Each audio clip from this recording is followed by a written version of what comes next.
In fact, this is, strictly speaking, two talks in one, because languages, you might say languages plus internationalisation.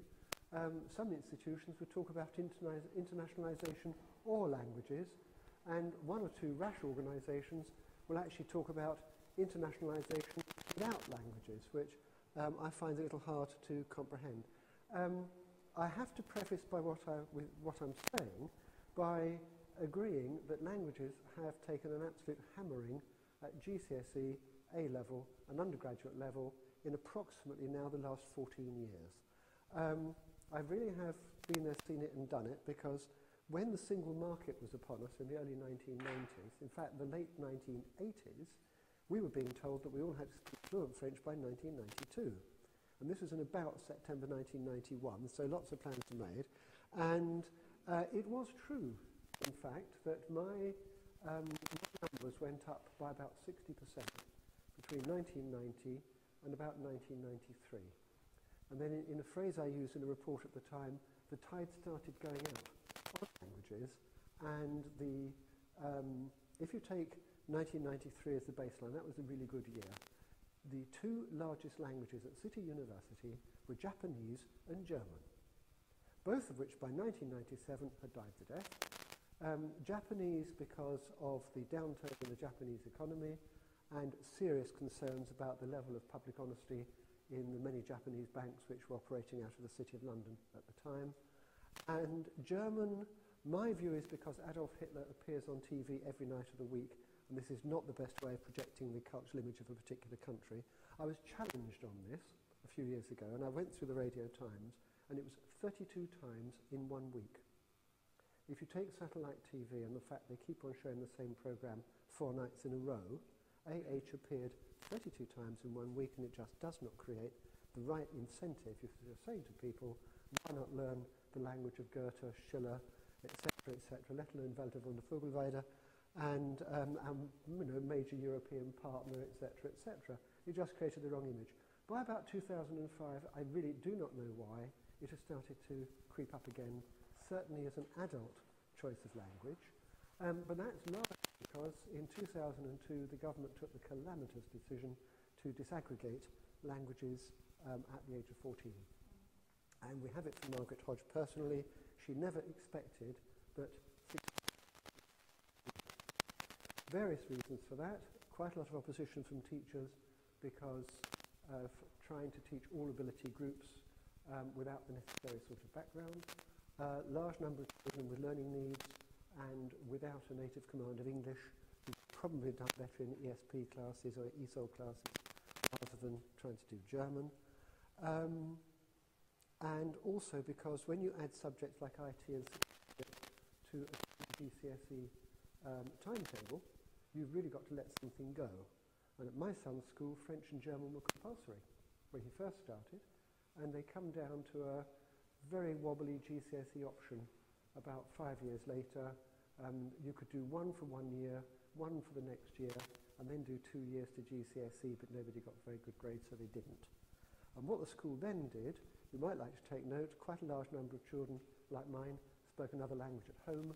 They put all of those in for GCSE and they all got grade A's, didn't they? In fact, they all got grade stars because they all had names like Fernandez and put in for Portuguese. And luckily, since it's my wife who's the Spanish speaker, Connell comes up with a grade A, with an A star at GCSE Spanish. Everyone got very excited because they thought he'd actually learnt it in the previous 2 years, whereas, of course, he'd spoken it from a very early age. So, long and complicated preamble. Internationalisation has come on the scene. This is the flavour of the month, in the same way that the single market was in the 90s, enterprise in higher education, major government programme in the 1980s. We're now talking about internationalisation. I'm not going to give you screen after screen of lengthy quotations, but this one is worth looking at. DeWitts and Knight, I'll be talking about some sources at the end. Two commentators, the one Canadian, the other Dutch, well worth looking at in your spare time. They've been writing on the subject ever since internationalisation first started to appear about 15 years ago. Integrating, key word. The international and intercultural dimension. Teaching, research, and, oddly enough, service functions. Something which you find in the small print of a lot of plans is international outlook, multicultural training and language skills for admin staff, as well as academic staff and the teaching programme. Multicultural community of students and staff. An awful lot of universities count up the nationalities of their international students and put it on their website. We have over 130 nationalities represented, etc., etc. And a supportive environment. This is when we start getting down to the small print. I should have put this line in 8 point. A supportive environment and educational experience, preparing students for global, political and social environments. Now, I don't know why I chose the University of Glasgow, David. I think I was having a dig at you, because they've left out the word economic. I'm not quite sure why. I don't think it actually fitted on the screen. Presumably because I actually wrote that. Yes, I thought you might have done. Well, this was not yesterday. No, it is, might I say, to David's credit, still on the University of Glasgow website. So there you are, it just goes to show. You can't disagree with any of it, but you did... That we do live after us. Yes, but you did forget... Is often interred with The bones, yes. Yes. International alliances and partnerships, supporting and building capacity and capability. Notice the list again. Education, obviously. Research, yes. Enterprise, going off campus to a much wider range of users. And knowledge exchange. Some of the terminology has changed over the years, but curiously enough, I'll come clean on this. David said, do me a lecture on internationalisation. So what do? I go into Google, I put in the word internationalisation. This was one of the first things that came up. The organisations which I've mentioned is not necessarily because I recommend them. I regret it's not because I'm being paid by them, but simply because they are interesting examples. Having sort of seen the kind of targets which people are setting for themselves, they're quite interesting examples from all over the country and actually abroad as to what people are doing. So, internationalisation, globalisation. I'm not absolutely sure that we understand what we mean by both terms. Globalisation is actually very Bill Clinton and Tony Blair. It takes us back to the superhighway in about 1997, 1998. Globalise this, globalise that. People talk about a driving licence. They talk about a certificate. One university does a certificate in global citizenship. And closer attention to detail suggests that they've managed to rake together enough staff to give a lecture on their favourite subject to be able to make up a 2-week programme. They then bang in a weekend visit to Brussels and charge £3,000 to the students for the privilege. If you do that, I shall scream. Cultural awareness is another phrase which is bandied about. What do we mean by it? What we mean by it is what we want. Does this start getting us dangerously into PC, and you can't say this and you can't do that? I do take credit. One little item of cultural awareness. I went on it was a very serious staff visit to Thailand in about 1992. The VC's latest wheeze was we were going to get millions of Thai students, you see, because Exeter at the time was getting lots of students from Thailand because that's where the Prime Minister of Thailand had done his first degree. And this is 20 years ago, so things have obviously moved on. But having had glorious Thai food in a time when it wasn't served in most English pubs, I came back to City University, to the standard kind of university fare in the canteen, which of course we called the refectory, and I raised the question with the catering officer, how many times a week do we serve rice? And actually it was how many times a month? And what is the Oriental percentage of students in the university? About 25%. And they're expecting these kids to have jam, roly-poly and custard and gravy on top of everything. And to my credit, I have to say, nobody ever said thank you, but we got rice on the menu every day. And more recently, now that we have what you could call a refectory, there's a kind of an international section where you get kind of Far Eastern food and pasta and the vegetarian options and this, that and the other, and things have moved on. But, you know, do you have things that students actually want to eat in your canteen? In a way, is a multicultural issue, but people always want to take these things at the macro kind of level. I sometimes boil it down to how do you get on with other people and how do you make strangers feel happier. Exchanges and partnerships. Dear to those of us who like to engage in academic tourism, it looks jolly good in your annual reports. A lot of money for it in certain areas. I'm looking at science and technology when I say that with a smile. Exchanges, of course, two ways. we have a problem in London that the entire European Union wants to come and study in London. Very few London students want to go to Latvia. We have tried to persuade them, but without a great deal of success. In another lecture, you could get me onto my subject of exchanges which are not one-to-one and sort of exactly the same at each end of the scale, but slightly diverted in such a way that your British students will go. Could be an Easter vacation, it could be 3 6-week visits over 2 years, something like that, because of course for the continental students, a year's experience at a university in London ranks very, very highly in their CV for future purposes. If you spent 6 months in Denmark, people will say, gosh, that was very good, what was the weather like? They won't respond. And very difficult if you're saying, well, we're going to have one-to-one exchanges, and you've got 4 million Danes want to come to London, and about 50 British students will go to Denmark, probably because their granny was Danish. Global issues is a slightly different matter. If we can put a little bit of background to each picture, it gives you some kind of idea of the kind of topics which people think that young professionals, people in working life, people with an interest in the news ought to know something about. This is the first of our picture quizzes, in fact. A highly educated city worker, aged in her early 30s, in conversation the other day, asked me why were we talking about Russian nuclear missiles. I thought we were friends with the Russians because I work in a Russian bank. And I said, what about the nuclear deterrent? And she said, oh, what nuclear deterrent? And I said, well, the Cold War. And she said, but that was over before I was born. And she had absolutely no concept whatsoever, really, of major international issues, which is a little bit frightening if someone like that is taking decisions about matters which could concern everybody at different levels. Top left, UN mission to West Africa. It doesn't matter which country, could be any one of a dozen. And that's next year, not this. The one in the middle is actually an action photo from Nicaragua, 1979, the fall of Anastasio Somoza. Isn't it funny, the Arab Spring, people think it's never happened before. And we forget that in the 1970s, every Latin American republic, apart from Mexico and Costa Rica, had a military dictatorship. In my daughter's lifetime, let alone in mine.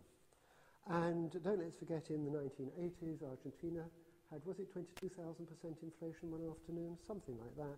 And here we are trying to sort out the euro when Latin America, well within working memory, has had rampant inflation, have had people going down to the bank with a wheelbarrow, people rioting to break into banks to get their money out because the bank machines have stopped working, and nobody here seems to know the slightest thing about it. And when I say to Eurocrats, why don't you look at Brady bonds and the Argentinian experience, they say, what was that? Which is always a little bit worrying. As far as the Arab Spring is concerned, yes, you could look back at the experience of Central America.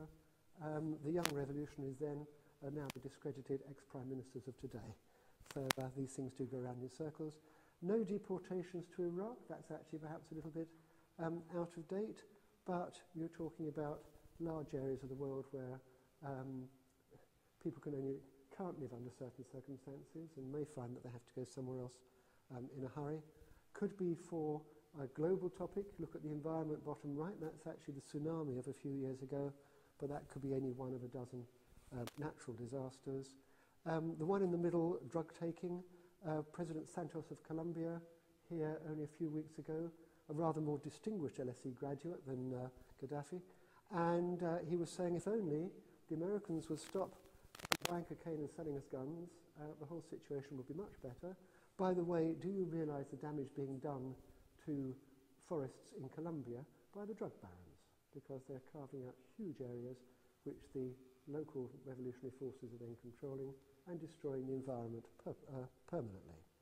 Bottom left is actually a photo from the UK, not anybody I know, I hasten to add, but could quite easily be any one of half a dozen countries.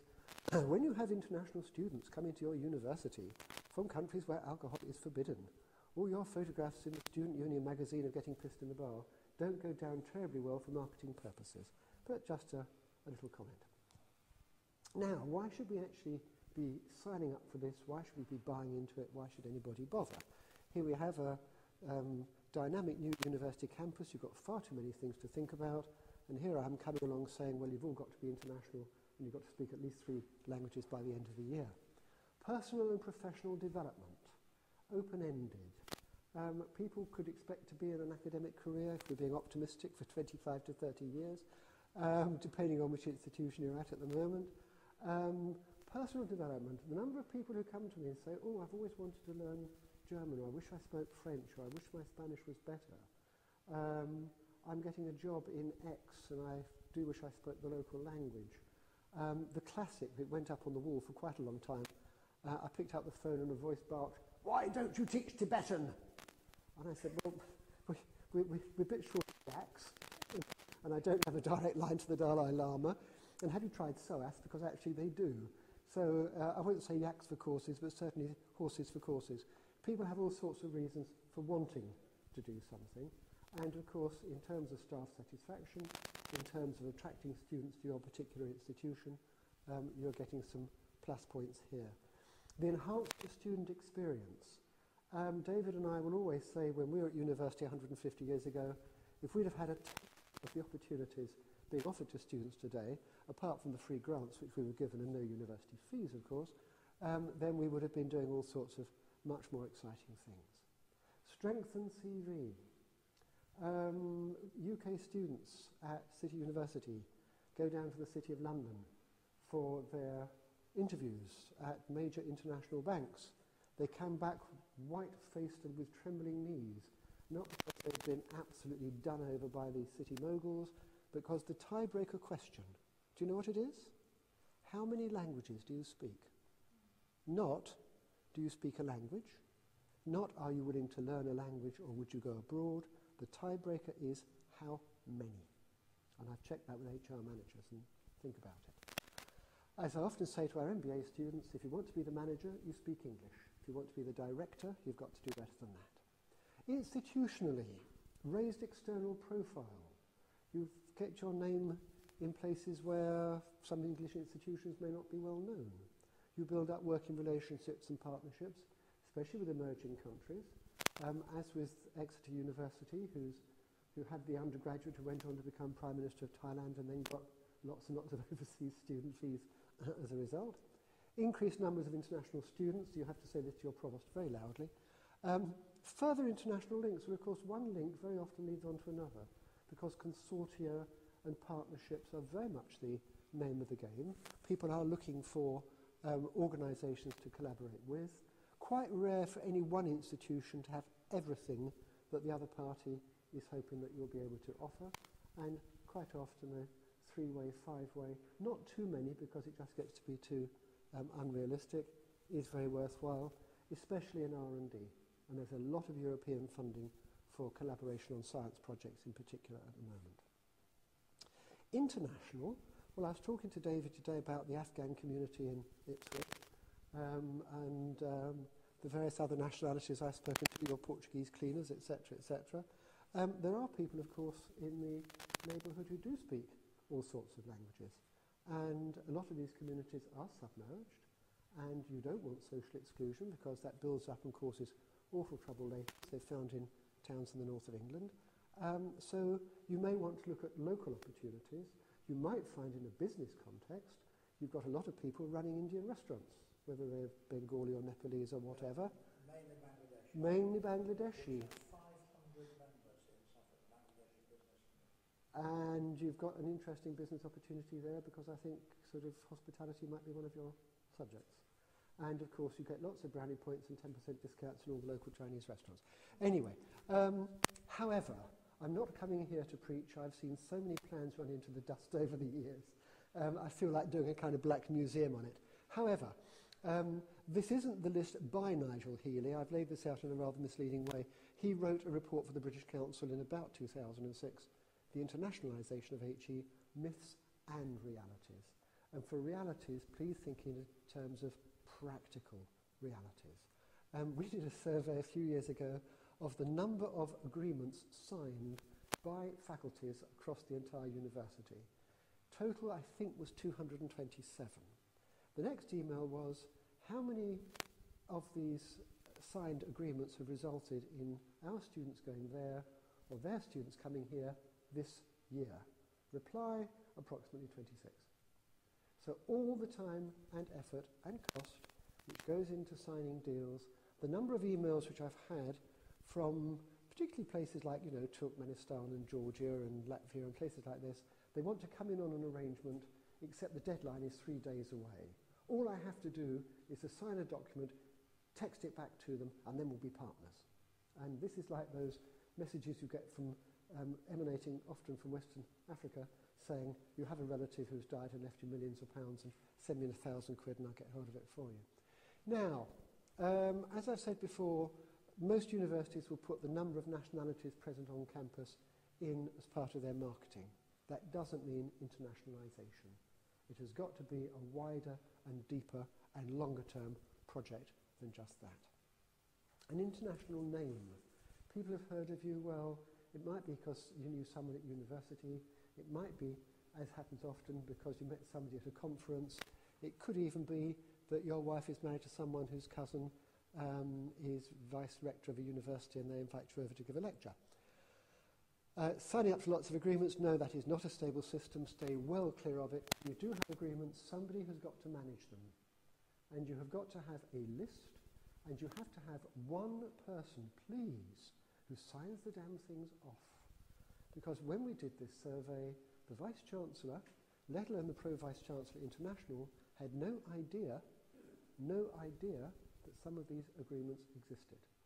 To the extent, and of course this has to happen to everybody once, there was, I won't say which university of course, I shall divert slightly, at a exhibition in Cyprus, the same university had 2 exhibition stands.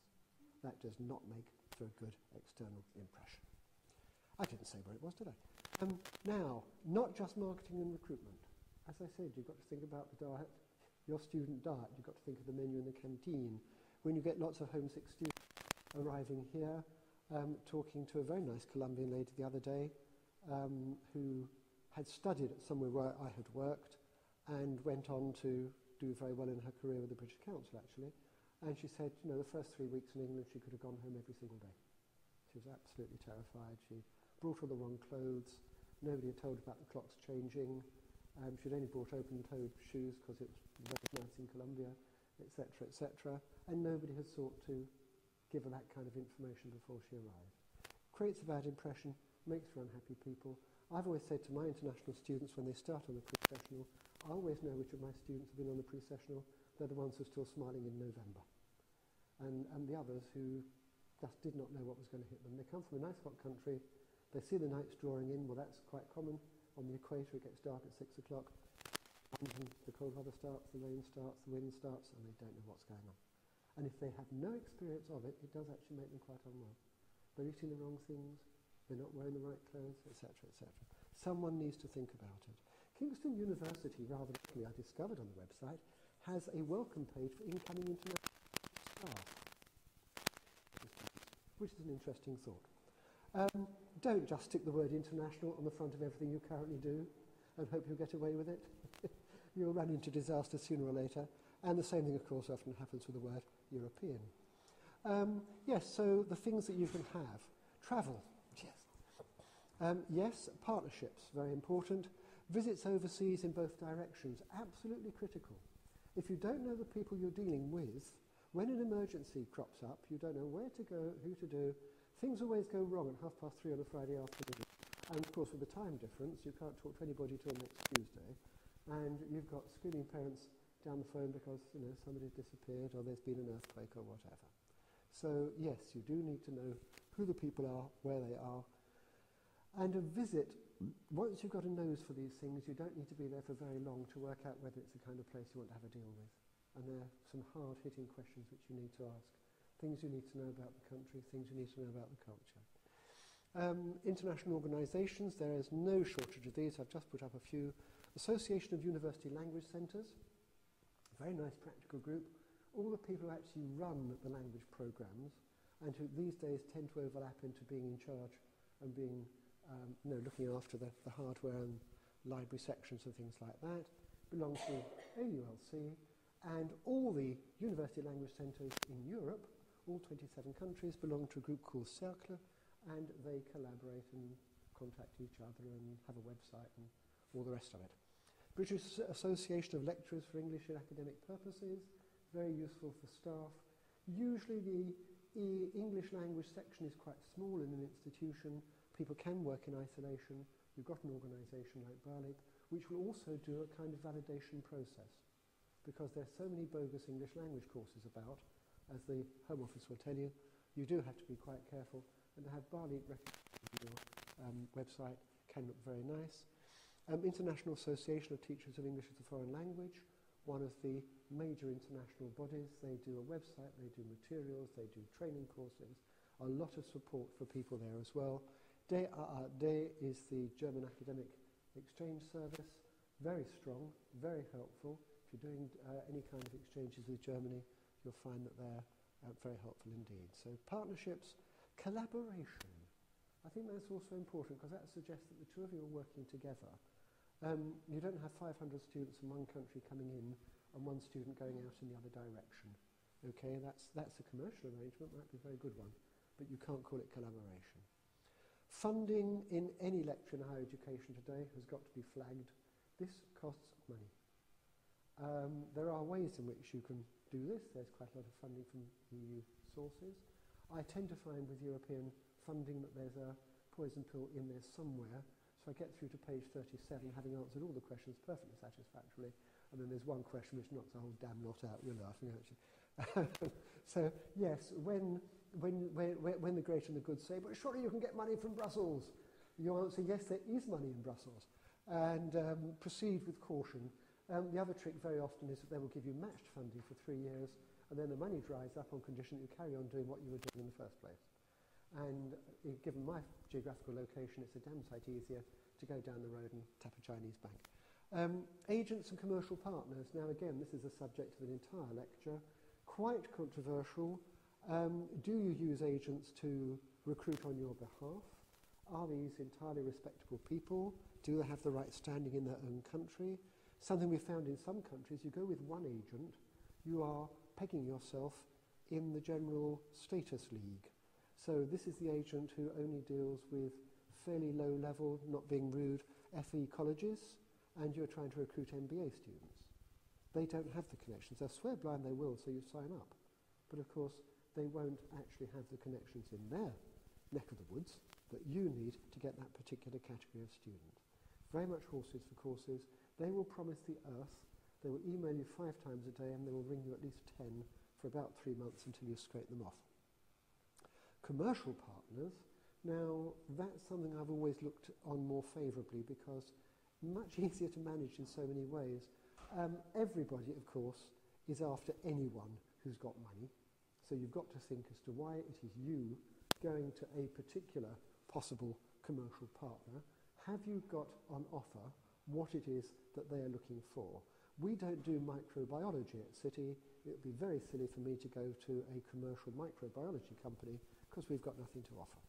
On the other hand, we do finance and marketing, and given our location, there are lots of obvious people. We have a very big program in insurance, by sheer coincidence, and we obviously talk a lot to their training people to make sure that what we're teaching them is actually what they want in their graduates. Because if there's a mismatch, your graduates won't get employed, people won't apply for your course, and 2 years down the line, you've got problems. The other thing is a growth plan over a given period. The 2 words I always go for are practical and realistic. There was a university which looked at the size of its deficit, divided it by the standard overseas student fee, and said, oh, to get out of it, we need 2,739 overseas students. For a small fee afterwards, I can tell you all the information as well, of course. But it was a splendid idea. It's the kind of thing that your Board of Governors will come up with, and you go, oh, God, not again.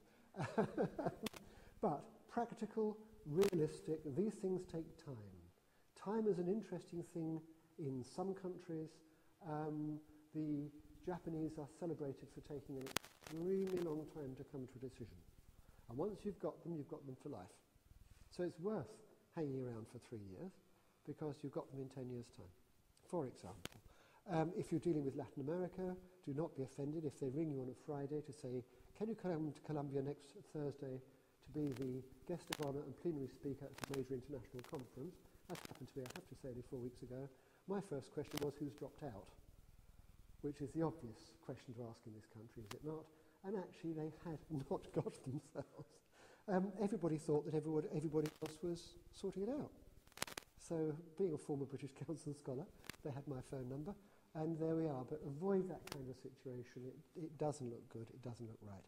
A given period, also, I think your planning people will feel much more comfortable if you're not going for open-ended arrangements. You want milestones. By the end of a year, we hope to do this. By the end of 3 years, we anticipate we can do that. You can also then measure your process and your success against something which is realistic. But then, of course, you always have the unknown factors. I've always got rather upset with deans who obviously don't read the papers because, you know, there is a major financial downturn in a particular country. Of course they're not going to be able to provide scholarships or bursaries for their students to come next year because everybody's bust. And this is something which has happened quite frequently, for example, in South America. I kept the faith with my Argentinian connections, in fact, in their very bad times. I kept my fees as low as they possibly could be. They managed to send a few people to keep the thing going. The situation improved, as it always does. It is very, very cyclical. And of course, when they did have the money, I was number one customer because I'd stayed with them. Everybody else had disinvested. So sometimes you have to say this is the lost leader. We bring it down to care and maintenance. We will take one student, even if this is costing us money, if we want to keep the door open. People do remember if you actually stood by them in the bad times, and a lot of developing countries will have those, especially those just on the other side of the channel. Curriculum issues, yes. I said don't stick international in front of every single course that you've got. It has been done. How do you internationalise a curriculum? Are you going to have a freestanding international module? What on earth is international accountancy? I mean, you might teach German accounting practice or things to watch out for in reading. We used to do a very nice course in French on how to read annual reports and spreadsheets in French. And we had a French businessman would come in and say, there's something wrong with the set of accounts. Would you like to spot what it is? Things like that in French. And that was a nice little exercise. That was an MBA, actually. What kind of starting point do you think your students are coming from? Going back to my first picture quiz, how many of your first-year students could actually have put a title underneath each one of those particular pictures? Suitable materials, the ones I love to quote, Salut les flics, for those of you who speak French. When the Kent police were faced with the prospect of dealing directly with the French police because of the tunnel, interesting question, if you commit a crime in the middle of the Channel Tunnel, who arrests you? Sorry, it is a critical question. French policemen are all armed. At what point must a French policeman put his gun away? Middle of the tunnel, French side of the tunnel, before he comes through into Dover, for example. Did you know on the French side there are 9 police forces responsible for the Channel Tunnel? And we've got about 5, 4 Customs and Excise, Coast Guard, etc., etc. And they've all got to talk to each other. So there was a wonderful course in sort of how to talk to policemen, which was called Salut les flics, say hello to the coppers. And it was all the kind of slang which French criminals use. And it was all sorts of nice things, like, you know the silly radio stuff when you say 10-4? Okay, so you can say 10-4. What do you do when you want to say 10-5? Because that then becomes 15. And that was before they discovered that the Kent police were on a different wavelength from Surrey police. So they couldn't talk to each other, let alone talking to the bloody French. We couldn't talk between Kent and Surrey. All sorts of... This is as recently as 1990, 1991. There are some wonderful programmes that came out of it, as of course they were for the Channel Tunnel staff. I think it was, what was then North London Poly were running that. And I have to mention At Ease in English. Which professional group was this written for? The Army. I went out, it's a lovely one, isn't it? I went out to the Army, the language training school in Beaconsfield, and you know, I came in and I was sort of waiting to be met. They were nuts about security. And there were all these posters, you know, it's a man's life in the Russian army. They'd obviously, you know, been given it by the Russian military attaché. And over in the cloakroom, there were lots of Russian army greatcoats. You know, those rather funny hats they were, those great things. And all these Russian hats. And I thought, blimey, you're taking realism a bit, you know, bit too far. So the major came out, and I introduced myself, and I said, well, where did you get the coat from? And he looked at me and said, well, the lads have gone for a coffee. I said, what do you mean the lads have gone for a coffee? He said, well, we've got 15 Russian officers here learning English. And 15 English officers, of course, learning Russian. So they all talk to each other, which is far preferable to them shooting each other when you think about it for a moment. Now, be very careful when whoever's in charge of resources, I should look at in the air at this point, says, can't you put this all online? It'll save you lots of time and money. If I had 6 months for every resources manager who told me I'd save money, he's laughing, by putting it all online, yes, there's some excellent material. Yes, you can do fantastic things using the internet, which is a very, very powerful tool. I don't think we know more than about 10% how to use. Study pack. Yes, if the study pack is suitable. If it's tailor-made, if it's got the right materials, got the right entry points, right exit points, right kind of testing points. Another nice thing I did for the MBA people, right at the beginning they said, we want languages, but we've got no time. So I said, that's all right, we'll do a distance program. And so we did 4-hour learning modules, followed by a telephone tutorial. This is pre-Google and all the rest of it. Telephone tutorial for 15 minutes, make sure that they're doing the work, make sure they're on the right track, then they get the next 4 hours, and at 8 hours, 12 hours and 16 hours they had to do some kind of written test. And I had about 250 students a year doing that, and it all went along very nicely for a long, long time. It depends, again, I mean that was very, very tailor-made because the MBAs of course have the budget to set up something like that.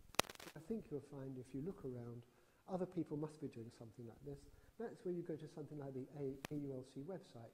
You get notes coming around, we're introducing a Polish course, has anybody got any advice on good materials? That kind of question. People who've already done it can then come back and it saves you hours. Online opportunities, as I say, lots and lots of nice things that can be done. Campus issues. Now, here's a general knowledge test. Who knows about the monarch butterfly? Shame on you. Oh, you know about the monarch butterfly? Well, you're the international officer, of course you know about the monarch.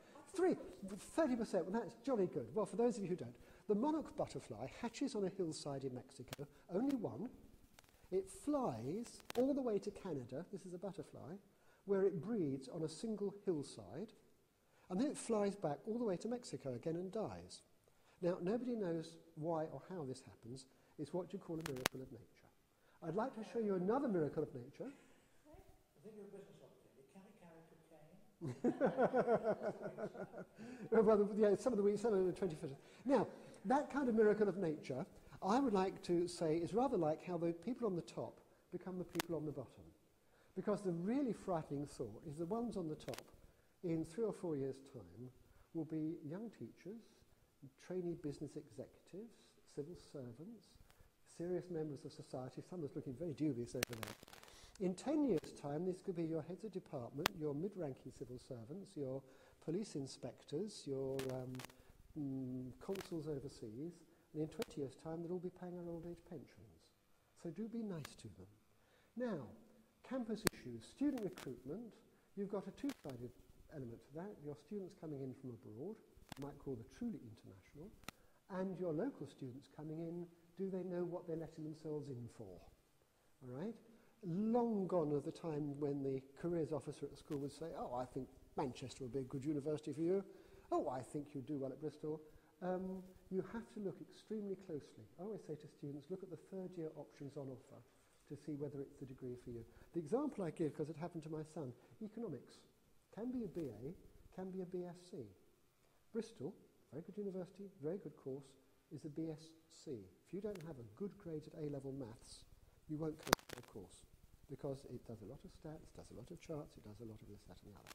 My son went to Leeds where he did a BA and he did options in things like third world economics, development of the Russian economy, etc., etc.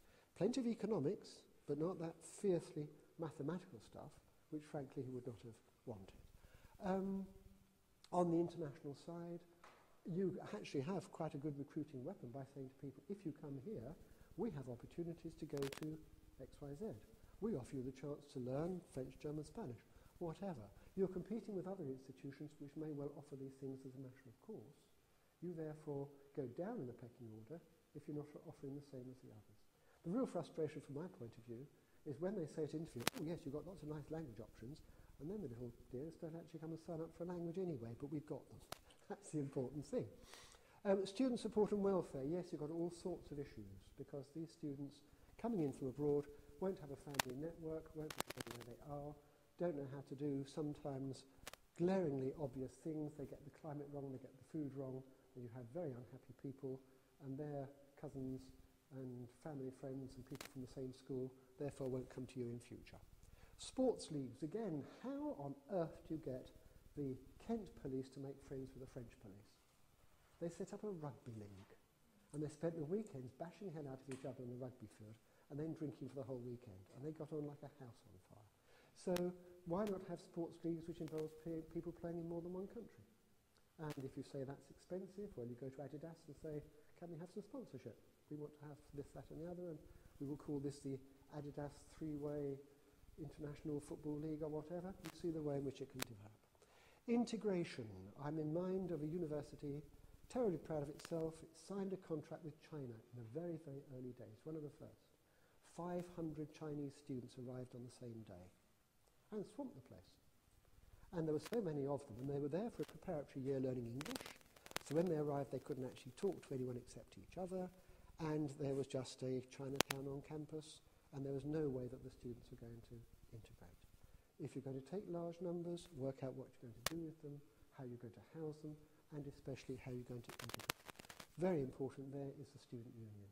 You don't get buy-in from the student union, and you've got a large contingent of students, could be from the same country, could be from the same continent, might be co-religionaries, for example. You must have support, and they must know what's happening because it takes at least a year to organise anything on a 3-year degree course. Now, resource issues. Next thing, we always come back to money, I'm afraid. Sorry to be vulgar about this, but there we are. On the right, you have the City University Independent Learning Centre. Are you jealous? So are we, because that's not City University London. It is not City University New York. It is City University Hong Kong. And you might have heard of the world-famous architect Daniel Libeskind.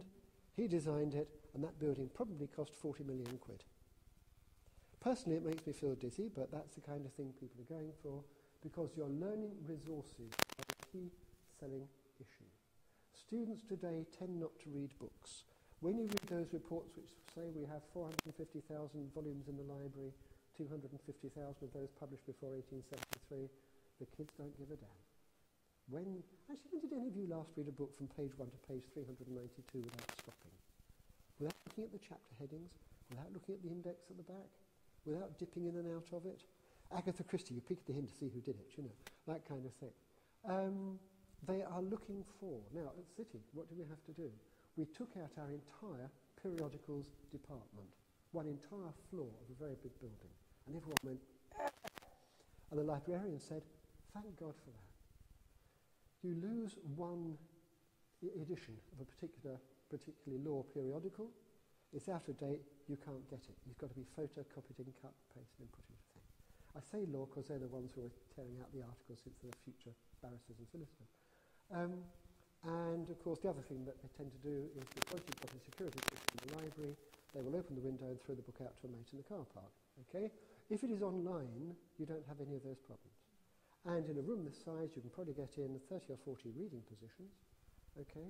You just call up any of the things that you want, and instead of paying for all the money for keeping your paper collection going, your subscriptions going to the journals, paying staff for maintenance, paying for the replacements, you pay for electronic access, and that is something which is becoming very widespread. But interestingly enough, that is a space, the periodical section is full, and that particular space, very nicely done with furniture, laid out so students can work in quiet groups, etc., has been an absolute hit. In fact, so successful we're going to do that with another floor. And a lot of the book stock is going down into reserve. If they want it, they can call it up, but you don't have it on open shelf. Okay? So information sources, where you're going to get your information from, yes, increasingly electronically. Staff costs, well, of course, there is another nice idea that if it's all online, you don't actually have to have any staff in your library. You do, of course, have to bring in a different range of skills, and there's always, of course, the space issue. You're going to attract lots and lots more students from abroad, you've got to be able to put them somewhere. Now, let's get on to languages, because time is getting on. We need to have some time for questions at the end. You can approach this in all sorts of ways. I have suggested to David, totally neutrally, that you need an institution-wide approach. You do not want 2 French teachers in one faculty, 1 French teacher in another faculty, 1 Spanish teacher who only teaches in one department and other students don't get access to it. What you need is to have an institution-wide approach, because the need for languages is going to be apparent in more than one location. I would favour business leadership and enterprise, because that would flag a vocational, practical approach. In answer to the question, why learn French, for example? Why are we offering German? Why is the library having to spend money on Spanish? There is a sharp-end purpose to it. And of course, you can then focus on enterprise and scope, hopefully for consultancy with an international dimension. Once you've started generating the income, of course, you can spend it on other things. And I come back again to local links to business and development agencies. Some of your local firms will undoubtedly already have international connections. Some will want even more. And of course, there's a big market in training courses, bringing your overseas staff of your particular organisation over to the UK. Where's the best place to be? Somewhere near the factory or the head office or whatever it is. Your costs out here, far less expensive than in London. That's one. You might think being in the centre of London is a great place for running courses. Yes, it is, but not residential. We're too damned expensive. Our hall of residence costs 3 times the overnight rate for Oxford, Brookes or the University of Bath. So you're tripling your staff cost. And we were getting, even from Saudi Arabia, we had a party of 75, and it was triple the accommodation cost. So after that, after a couple of years, they started looking oddly enough at places like Southampton and Torquay. Though strangely enough, I hear that the Saudis are now opposed to southern England and London because there are too many Saudis and they're all living and talking to each other. They're favouring Manchester, Sheffield, Leeds, Liverpool, Scotland, not going to Scotland, for example. But think local, because there is a latent demand out there, even if people haven't realised. They haven't come to you and asked about it because you haven't got it. They don't know that you can do it, and it's therefore something for you to go and offer. Even if they don't take it up, it makes the institution look good because it's thinking of its role as a local provider. Good for politics. You've got to have one picture of Shakespeare in a lecture about languages, haven't you? Now, here we go. So, Buckingham Palace at the top. I was hearing the other day that Britain is going down the tourism leagues because people are getting rather tired of the standard mix of pageantry and tradition, and everyone's been coming over here since the age of 12. God, I was trying to walk up Pall Mall yesterday. I couldn't get up Pall Mall for parties of 40, 50 French kids, German kids, Dutch kids. By the age of 22, and they're paying for their own holidays, they've been to London, they've seen the changing of guard, they've been to Buckingham Palace. You've got to offer something else. So from Buckingham Palace to Beckingham Palace, I've got David and Posh there. Sport, multi-million-pound industry. And I was very pleased to hear you've got the Brazilians and I think the Azerbaijanis coming here with their camps for the Olympics. That's very good news. And of course, Posh Spice, fashion. Cultural and creative industry, again, just in London, from architecture down to sort of fashion design, whatever, £8.7 billion per year in that one sector. It's the largest single financial or economic sector after finance, and that is just London, not the UK. So we laugh at Posh and Becks, but actually they represent a multi-million-pound, very valuable industry which we're actually at the forefront of. And of course, if you're selling Shakespeare, Stratford-on-Avon and cream teas, you might want to have a go at things like the Notting Hill Carnival. If you're attracting students, do you really want to attract them to a place which looks like it's not changed since the 17th century? Works very well for Oxford, may not work so well for Ipswich. Delivery. If you have a language centre, it needn't be a language centre in the traditional sense with language labs and tapes and little television sets and the rest of it. You need a focal point. In the same way, you have a focal organiser for what are called IWLP, institution-wide language programmes. Put that phrase into Google, you'll get 153 coming up. Everyone's got one. Your students interested, you see, languages fragment. Let's just take French, German, Spanish. 3 languages, yes? No, 9. Beginners, intermediate, advanced. French is chaotic because everyone's done French badly, so you never have real beginners unless they're Chinese. So you've got French beginners, French false beginners, very low intermediate, slightly higher intermediate, and if you're not careful, you've got 35 classes with 5 students in each, which you can't fund. Bring them all together, okay, which does mean that your timetabling people have a nightmare because you've got to find a slot which is available. The way you do it is you agree with your departments to have tutorial times in those particular slots, and you can shift students between tutorials so that they can go to the languages that they want to go to. External students, out of hours, you've got some of that already. I suggest that there is scope for further development. Could be quite a nice income-generating activity. Inward looking, I'm thinking of your internal clients, particularly the ones who need to have more English. What about pre-sessionals? I notice you've got in-sessionals. Do you do the right ones? Have you got enough? What's the demand like, etc.? Students who've not been able to do a language at school or who dropped it and wish they hadn't might want to come back and revive their French, German and Spanish. You pick up students very quickly for that. And increasingly, departments are looking at Arabic and Mandarin. London School of Economics has just offered Mandarin as a school-wide freestanding subject, 400 takers.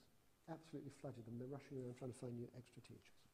Outward facing, what about new programs, things you haven't thought of doing before? Things which are international, things with an international component, things with an international part.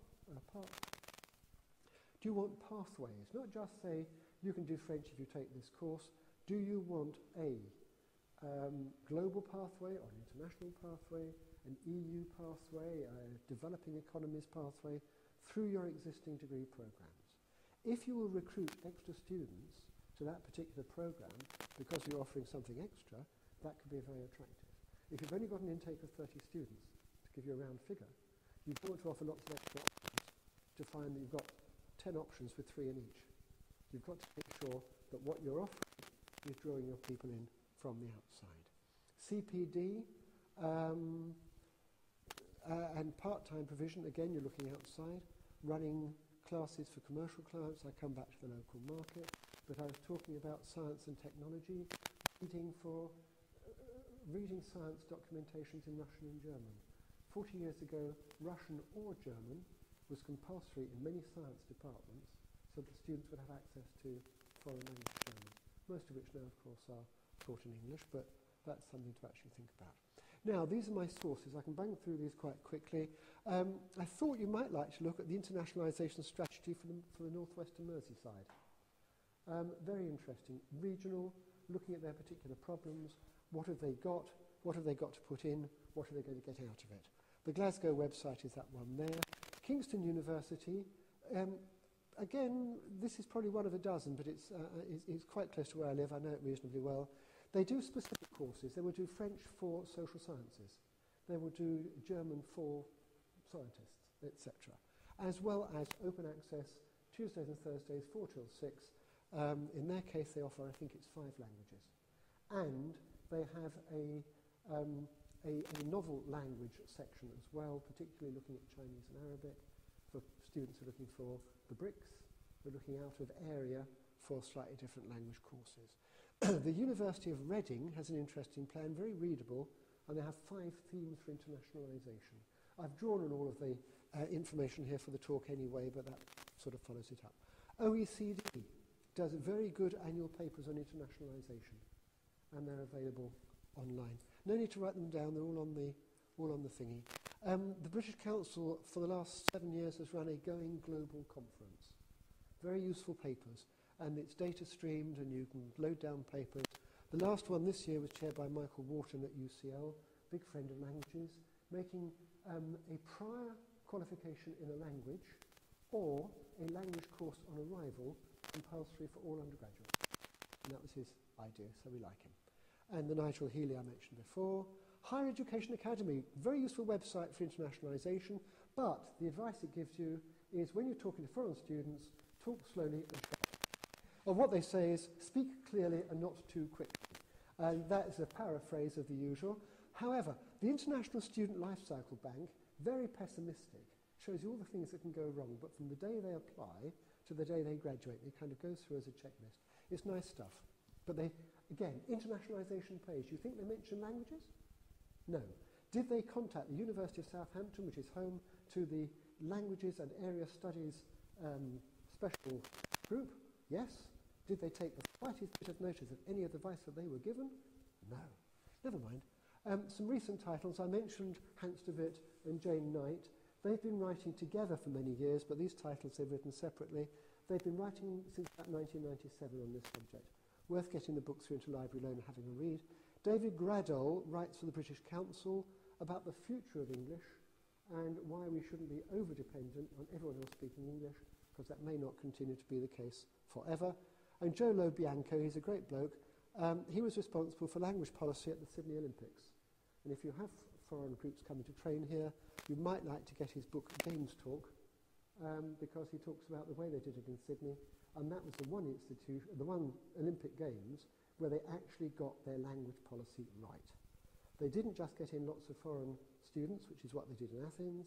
They didn't offer 55 languages in Beijing, like 55 days in Peking, isn't it? 55 languages in Beijing, but not 56, or Atlanta and Los Angeles, where they didn't offer anything anyway. So it's a good book to read. So there we are. Final picture quiz, of course, you've got to work out the connection between those pictures, but I'll leave you with that anyway.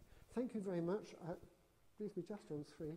Unless you have to run off to something else, I'm very happy to answer questions. Yeah, thank you very much.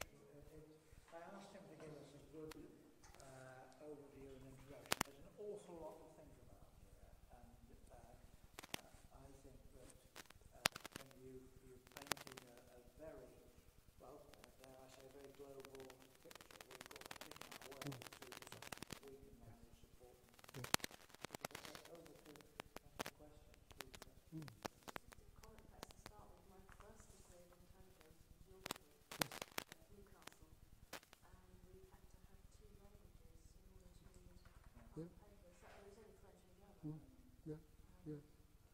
Well, of course, every international conference nowadays is in English plus something. Almost all scientific papers now published in English, and in fact, if you want to get into the GTAL, the World University Rankings, you'll find Latin American universities tend not to figure because they tend not to publish in English, and so they don't show in the research rankings. So first-class universities in Latin America, and they don't show because they're not doing things the way that other people would expect. Yeah. Yeah. Yes. Yeah.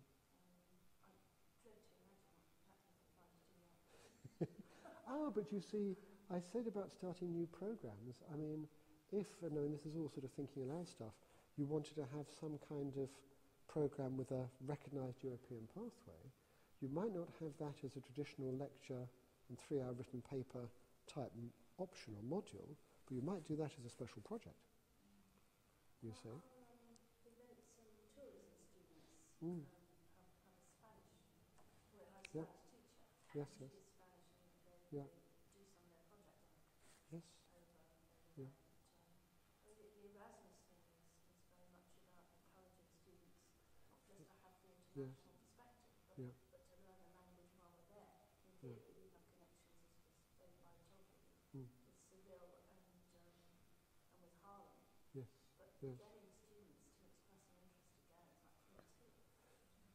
That is, yeah, and we always thought that, in our case, students had got to London, and London was where they wanted to be, so they didn't want to go anywhere else, but we hear the same story in other places. Curiously enough, the British Council report this year is that the UK Erasmus take-up has risen for the first time since 1994. By about 200, but it has actually risen. Is that fees related? Because they basically can go abroad without paying a fee on something. Well, yeah, there is this question. I don't know whether it's been sorted out yet. Lady Gloria Hooper, very nice lady, and she's a fluent Spanish speaker. She's sort of one of the driving forces for languages in the House of Lords. She's been asking questions about the fee that students pay to their home institution when they go abroad for a year.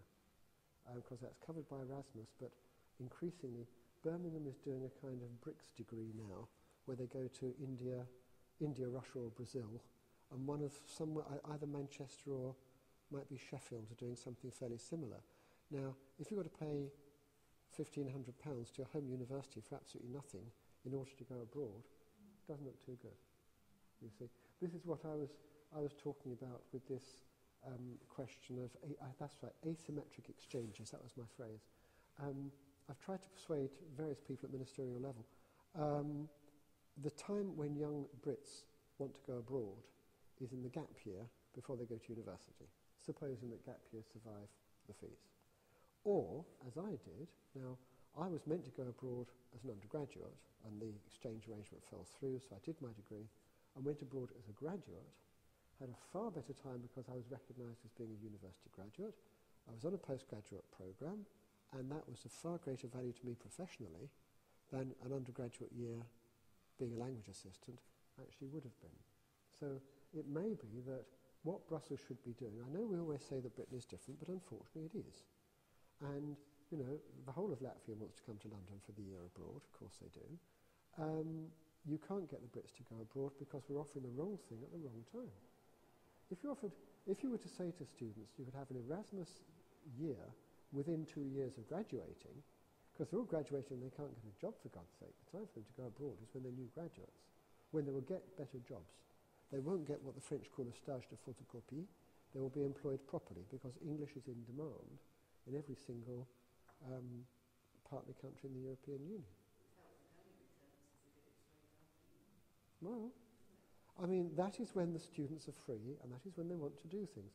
And in fact, again, the British Council has been very successful with the assistantship programme, which is being cut in Scotland, has been preserved in England, major rearguard action fought by various members of Parliament, but the assistance scheme, is it 300 places? I can't think how many it is, but it's a fair number, and the take-up rate for that is very high, because you're going somewhere nice, it sits on your CV. As a graduate, of course, if you're going to teaching, having been a language assistant after you've graduated, then you would qualify for an increment. And I think if you go abroad as an undergraduate, because it's not examined, I'm not sure that it would be. So these are the sorts of things that I'm trying to persuade people that they should look at, because what we've got is really a very Franco-German model as far as this is concerned. And our students haven't got the time, they haven't got the leisure. And the other thing, of course, is if they are anything more than school leavers, you've got the problem that they've started their lives, they've got they've rented a flat, they've got a lease, they might have a mortgage, they might have a permanent relationship. Not as easy to go abroad, once they've started putting down roots. And increasingly, I suspect students will go to university when they're 20, 21, 22. Much harder for them just to say, oh, I'm going to up sticks and go away for a year. And this is where my asymmetric idea comes in about, going for 4 weeks on tailor-made courses to more than one European country. Go to the Golden Triangle, go to France, Germany, Spain, go to one of the small ones. Go to the Czech Republic, go to Moldova, go to Estonia, go to Dublin. Even 4 weeks gives you a picture, which at the moment they're not even getting, which is the problem.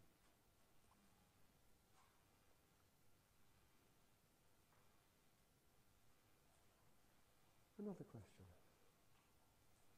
I've silenced them, David. No, carry on, carry on.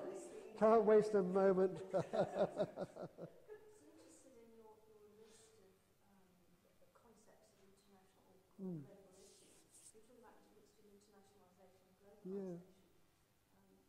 It seems to me that globalisation is something that's happening. You've got outside drivers. Yeah. Whereas internationalisation ought to be something that we are Yeah. driving. Is our agenda? Yeah. It's almost as if internationalisation is a response to globalisation, isn't it? But the two phrases are thrown around in such a bland way, it would be useful if we actually had a definition in our minds, even at local level, as to what it is that we're hoping to achieve. As I say, the young city worker who never heard of the nuclear deterrent, or thought it had gone with the Cold War. Why do we have guided missiles?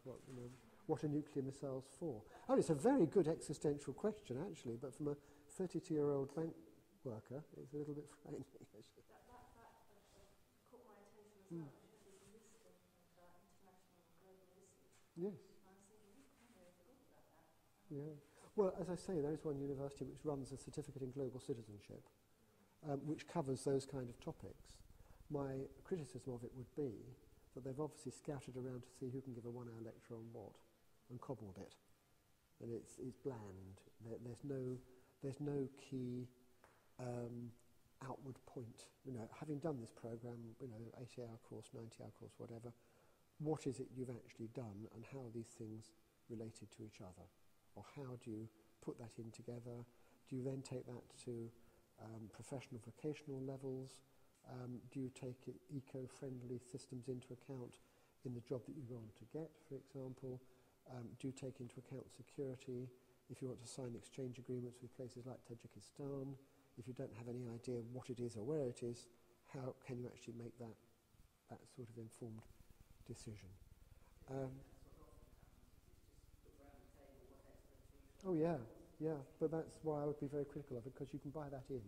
There is no difficulty finding people who can lecture knowledgeably, extensively, and in depth on those topics. But just for the sake of convenience, Fred can do this, Bert can do that, and I can talk about anything, so they chuck me in at the end.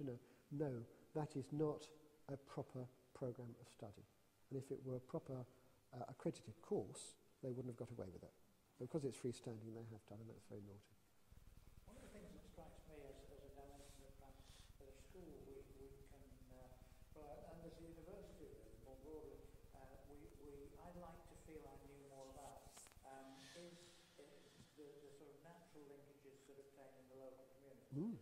Very clearly the case when I was at Bradford, that we had, in a sense, natural business links with the Indian subcontinent, because of the nature of ethnic minority communities there. And what to me is quite striking about Ipswich and Suffolk is how potentially international it is. How if you sort of do a kind of walk around the streets around here, you're going to find, going down this way, you're going to find Lithuanian shop. It seems to be a Polish shop, but they are Lithuanian. The Lithuanian people who own it and run it. There's a Turkish owned coffee bar down in the next building here. There's the Bella Napoli, which is Italian and Turkish again. There's this very large Bangladeshi community here, and I'm wondering what, if we're looking at, you're saying to look around at the local business, what's the business that's going to be done anyway, which has therefore to come to Ipswich? I mean, London's so different. I mean, Absolutely. Yes. And Liverpool, in a way, once I started asking that question, I found that, well, of course we have an obvious Chinese community who won't do anything with anybody else anyway, but actually we have very strong West African business community. We have an Afro-Caribbean business community, totally different. And we have not one, not two, but three quite distinct Muslim communities. One mosque with another mosque. So you have to be quite selective. And in a way, the idea of international perhaps glossed over this, that what we were actually doing was almost doing bilateral deals with one or other communities. Because the other... I don't know Ipswich or Suffolk, where do the boats go from the working port here? What business is that comes in? What business actually comes in through Felixstowe, and what are the opportunities for us there? GCSE geography, I'll have a look. Oh, bring it in. There's Baltic timber, isn't there? Yes. So actually Latvia might be quite... No. Well, I know from Kent, Baltic timber is very big for the ports. 8:30 every morning there's a bus on which about 50 Chinese people get on. I'd like to know where that goes. Where from? From just the roundabout down to... Sorry? That's BT, is it? They're not always Chinese, are they? Sometimes Yeah, the bus seems to be purely Chinese. Chinese. But you see, there's an interesting...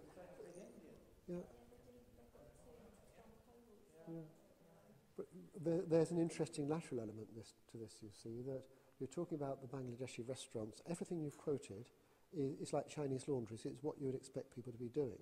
Their children won't be.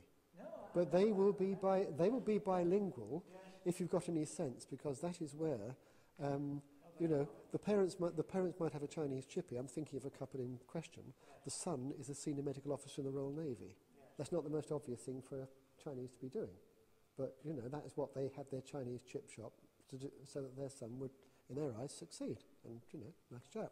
But that means that in the longer term, you've got a very interesting community, because you've got people doing business studies degrees who actually have fluent Urdu, or who've, been helping in the shop and know how to operate a till and know about basic, supply and demand and things like that you can then build up on. And then you start saying to yourself, well, actually, on the quiet, a lot of these people are trading with their countries of origin because they're dealing with their uncles or their cousins. Why is this not something which is being developed formally by the Chamber of Commerce? You know, do you have a link with the Chamber of Commerce in Latvia if you've got Baltic timber coming through here? You know, everywhere. Well, you must have, but do you? And have you done anything about it? That's the next step in terms of a business enterprise question.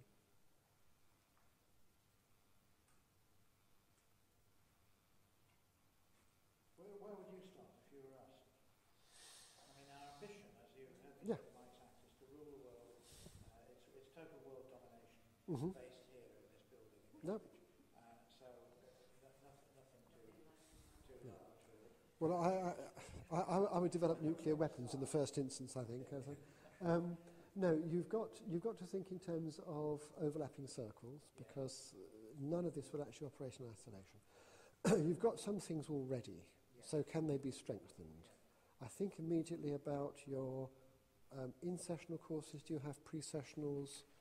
Do you have pre-sessional arrangements? University of East Anglia has put those out. You know, that's a kind of a line. That was something else, in fact, which I didn't mention. You can't have everything up and running the way you want it straight away. You might want to. I came across another interesting website of a languages company which arranges bilateral exchanges between institutions of higher education. I mean, they would just say, well, you know, we've got 10 French from here, we've got 10 English from there, you know, we'll sort out the tickets for you. It's the kind of the kickstart option. And at a later stage, you might say, well, we've got so many students of our own coming in, we will make this arrangement for them. In the meantime, we would do better to buy in the expertise because we don't have the staff on site to actually do it. The cross-university language provision is basically easy to put in. The resources issues, obviously, you've got to have secretarial support, you've got to have an academic manager who knows about languages, part-time tutors. I know at one time, when the University of Hertfordshire was the old Hatfield Poly, they couldn't get language tutors for 9 o'clock classes because most of the people were coming out from London. Because this is, 30 years ago, they didn't have a large enough resident French or German or Italian population to actually provide them with qualified language teachers. You may do here, I don't know, it's something for you to look at. You'd have to think of an element of learning resources, so your librarians have to be involved. You have to look at your online facilities, because you've got the great advantage then it can be accessed from anywhere, any time of the day. Students don't necessarily want to do their homework at 7 o'clock on a Thursday evening. What languages do you opt for? What levels? You might start off, say, well, let's keep it simple, we'll just do beginners, and then work up from there. Or, as some institutions do, beginners, say, I don't know, Spanish and German, but then do a post-beginners French, a rusty French group, because you'll fill a rusty French group quite easily, even now with the demise of languages in schools. You might want to be very brave and say, we want to develop a China option. I made myself unpopular at City. I wouldn't introduce Chinese unless I had 2 hours of language and 2 hours of culture and country background, because I still don't believe you can understand the Chinese for 1 minute, even if you speak the language, unless you've actually studied the country and its history and its culture. Nowadays, of course, the economics. And even if you don't do very well with the language, a China option looks good on your transcript when you're out looking for jobs. Think of the BRICS and, you know, think of the emerging countries. Talking to departments, talking to course and program leaders. You've mentioned things like tourism and catering. You know, science and technology. Well, you know, German would be a useful thing to have. Might you offer the one language inside a particular department? From the resources point of view, as I say, do try to draw it all together, because otherwise you get fragmentation, and once it fragments, it has to be cut for resource reasons. You as dean cannot say, I will run a group of 3. But if 4 departments each give you 3, you've got a group of 12 and it's running. Okay? And that is the sort of model that... Look at the Kingston model. I'm not saying it's ideal. I have a suspicion they stole it from me anyway. But it seems to work. And it's got all the things in, bluntly, that I would be looking for. So it's worth having a look. And then always tailor-make it to your own local requirements. You might find, BT might say, we're desperate for people with German, in which case that's something you should be plugging by telling the students, you're going to get a job at BT. You'll nearly always fill French because there's a demand for French. If you're worried about numbers, do you do this in the twilight hours? Do you do this as a 5 till 7 option and open it to the general public? And then you gain brownie points with Suffolk County Council because you're offering things for the local community. People in the community don't think students go around with two heads because they actually come to a class here and they're being integrated. Yeah, that would be a good one. I mean, we Yeah. can do that. Yeah. Because we do have a hotline too. Yeah. Yes. Yeah. Well, one of the things that, which you're finding out, is this whole issue about employability. I think about my own career. When I came to about 60 years old, and I was thinking, what do I want to do next? One of the things that actually came up was a chance to work in France. People think this is an inspired life choice. It wasn't. It was because a job came up that I was eligible for, to make myself available for. And then 10 years working in France means that at the end of the weekend. So That's no end. I think one of the things that strikes me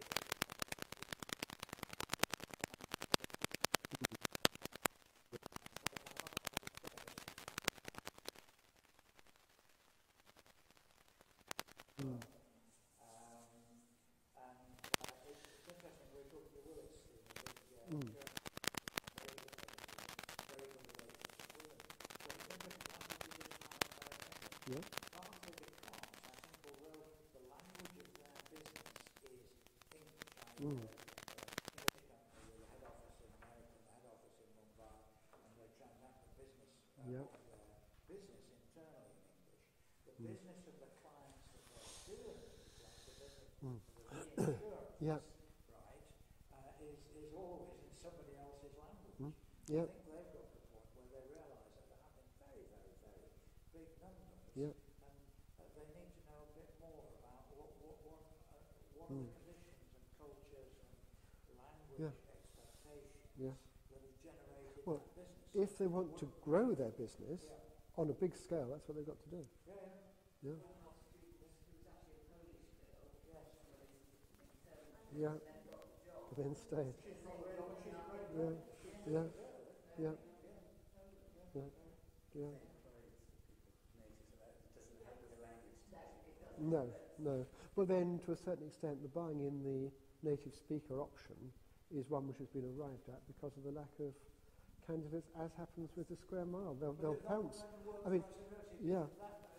I got the job in France because they could put me into the system and know that I would survive. If I hadn't had French A-levels from school, I would... But you see, the thing about the native speakers issue, there's a cultural one which cuts in both directions. One major European bank was saying to me that they wanted a Brit who spoke their particular languages because of the attitude towards corruption. They expected a British student to be more honest than a student from their own particular culture who'd be used to doing deals in a different way. And they were quite serious about that. But they said, we cannot get someone. And, this wasn't a rare language. It was a fairly mainstream European language. And they just weren't getting answers to the... No. Culture, though, I think, is key to this. And so many people are afraid of different cultures. Yes. Speaking the language is one thing, but then you don't actually have to go there. Yeah. Well, it has to be seen as a bit of an adventure, right? It's the kind of thing that students ought to be doing because once, when you've done it once, it's so much easier the next time. So just rounding off on the employment business, there's a group called the Education and Employers Task Force. Education and Employers Task Force, who are publishing a report on the 14th of December about languages, education and employment, and they are going to absolutely slate government policy, last government and present, with regard to the continuing non-provision of students with usable language skills. It's not on the website yet, but once I've got it, I'll send it to you. But it is going to be, it's very high very highly placed people, because the whole thing's floated right up to the top now. And I mean, Lord Patton was saying the other day that his main worry about the European Union is the lack of English civil servants who are prepared to go and work in Brussels and Strasbourg because they do not even speak French. And the Brits are not filling their national quotas because you have to have 2 foreign languages. And, I mean, I think it was Tony Blair, it might have been David Cameron, asked Brussels if they would relax the rules for the Brits, and they said no. Everybody else speaks 2 plus 1, and you'll have to do the same. But there is nowhere in the careers system which is telling the 16-year-olds that you can be on a fat cat European salary, if you take 2 languages. They don't take 2 languages at A level, because certainly in my daughter's sixth form college, they were told languages are one of the hard A levels. To get your points for university, you do 1 hard A level, and in inverted commas, by which they mean modular, you do 2 easy A levels. And of course the retakes. Oh, no. My son went to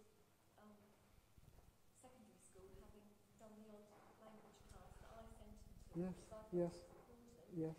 And he gets there and he's told he can do German. And I said, why does he have to do German? No, No, he's got to do German. that's what we speak. Learning a little tiny bit of French, not a lot, but Mm, why can't he do yeah, French? yeah. No, he's got to learn German. He's on this side of the timetable.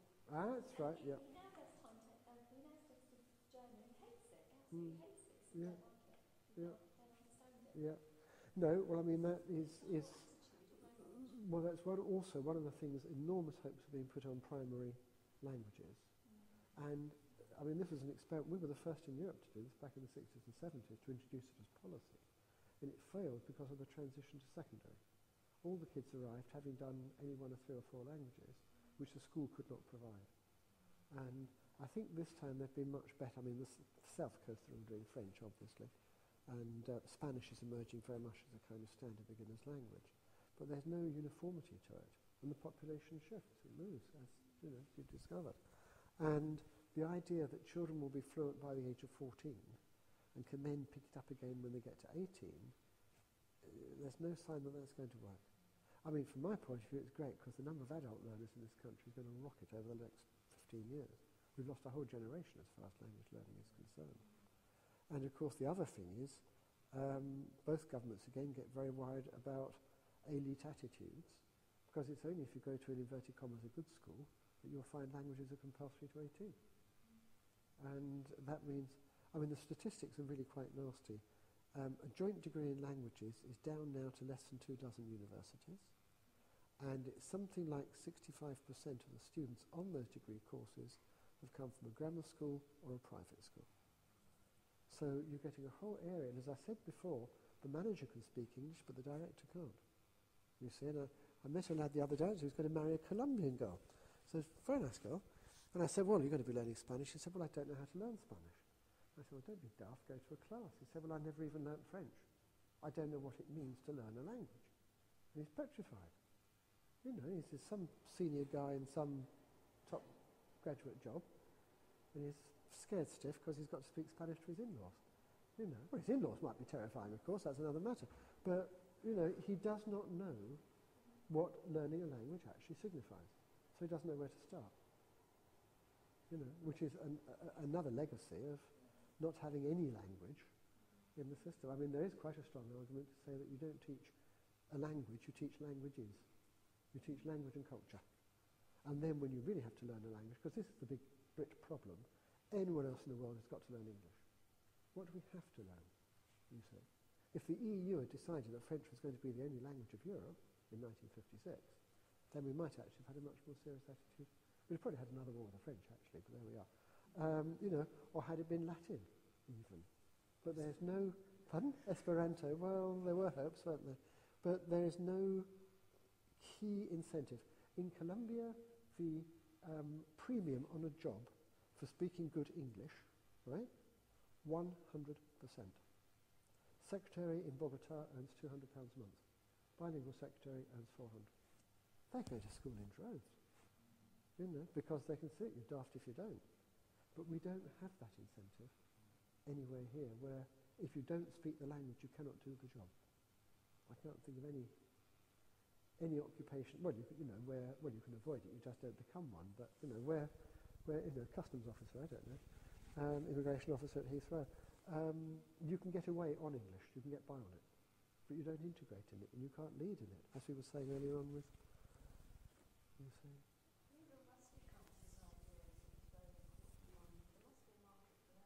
So for. Yes. Yes. Yes. Yes. Yeah. The problem, I think, with that perspective That's right. Yeah.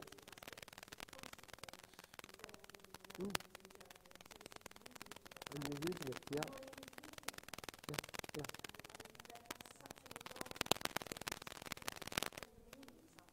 Yeah. Yeah. Yeah.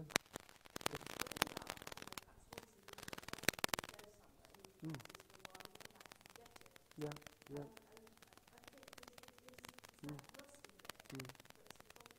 I think if you're going to externalise your program, that's it. The beginner's entry, and that will give you a hard core of activity. Then you can sort of think about a bit of market research and through the trial, see what the schools. I mean, you may find, of course, with your social history, not doing languages, but sitting history and language could go from that to they're under 18 and all sorts of things. That's the other thing. That's the one for Suffolk College, really.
But actually, there's somebody at the very Mm. Who is what is native speaker? I mean, we've got Roger, so we can map on to Spanish. I'm sure, actually, one of my taxi drivers, right, he's a professor from Iraq who's been driving a taxi since he came here because nobody's ever found a way in their community to learn the obvious skills he's got, one of which is teaching Arabic. Mm. So Yeah. I've got a car, I haven't thought of the way to use it. So Yeah. I was, you know, if essentially, should we start through a lab? Should we start, you know, I mean, what's the entry ticket? What You can need- I tax and say, look, matey, Yeah. if you fund us for this, we Yeah. can then do blah, blah, blah, CPD here, Yeah. programming. Azerbaijan, is it going to be? Yeah, Mm. probably. Is there a big demand for Azeri speaking? Yeah, well, not a bit. No, but that. Brazilian gymnasts? Mm. No, but one of the things that a lot of places have found, of course, is that somehow languages don't get off the ground because they're in isolation. Yeah. If you were then to do, 4-hour introductions to places like Azerbaijan, Yeah. so people got some idea as to where the hell it is before they arrive. The Brazilian gymnasts, actually, who knows very much about Brazil? No, they don't. So if you do a language and culture program where people sign up for one, other, or both, it also helps you on the numbers side, because if you find that not many people sign up for Azeri, you might well find 20 or 30 have signed up for Azerbaijan because they're going to be working with the students. Yeah. So in fact what you're doing is you're pushing on training programs for staff, which you're then actually making available to students at the same time. I'm thinking all the time in terms of numbers. As long as you can get 8 as a minimum, it's respectable. You'd hope 8. I think 8's, well, talk to your resources people, but underneath that, one person is off sick, the other person can't make it. Cheers. If you've started with 4, you're down to 2, and then it loses dynamism. Start with 8, hopefully 12. Your maximum teaching group for languages ought to be about 16. But think in terms of 12 optimal, 8 minimal, and if it's the beginning of the summer term and 6 people come to you and say, look, we're desperate to carry on, then do a deal for 4 weeks. It always falls apart after 4 weeks, especially if Mondays are involved. Well, that's something I was going to ask you. See, one of the things that's on I've been there before. We don't use this building much during the summer months. I mean, is there a summer school kind of opportunity? Is that something? Well, the first question is, do you want to run your own pre-sessionals, for which, again, in terms of critical mass, you need 25 to 30 people. I don't want to comment on using Into, so I have to declare an interest, of course, because City University went into a contract with Into as well, just recently, so, I can't really talk about it. But, that is one option which is open to you. At least half a dozen universities have done that. Into next. There's another one I can't think of. Exeter has done this, Nottingham has, UEA has, City has. There are plenty of people that you can talk to. On the other hand, you might say, as you say, is resting. It's a very nice place to be in the summer. We've always had problems. London in August is miserable. It's hot, it's sticky, it's full of foreign tourists. You can't get on the tube, but it's, it's ghastly. Whereas if you, in fact, quite a lot of students will go and do their pre-session in somewhere nice like, like Bath or Edinburgh or something like that, and then come to university in the autumn. You see, so you can use the reverse for that here. And you're talking about, again, optimal groups of 12. You're talking about people with IELTS 6, IELTS 6.5. You're talking possibly about we had 8-week, 4-week, 2-week, and the 2-week was an acclimatisation. And oddly enough, it was the European students who all came on the 2-week programme. I thought that was going to be the people who'd never been to Europe before, but they tended to come for 8 weeks or 4. Quite a lot of those came with sponsorship, but of course one flag of warning, you might have problems with immigration and visas, because I think they're still currently being classified as sub-degree, and there's a problem about which tier they're coming in on. There's a deal. Yeah, there's a deal, but be very careful, because I know of one other place who've had enormous trouble because they didn't get that into position first. But, if you've got the space, and it's a nice place to be, if you've got a hall of residence, is that empty usually? No, it shouldn't be. You're wasting money. Yeah. Well, it won't be for the Olympics next year, presumably. Ah. But then what? So, but then the owners don't do anything with the space over the summer. I have a feeling that they charge 12 months rent. Ah, that's. Oh no, we had that too.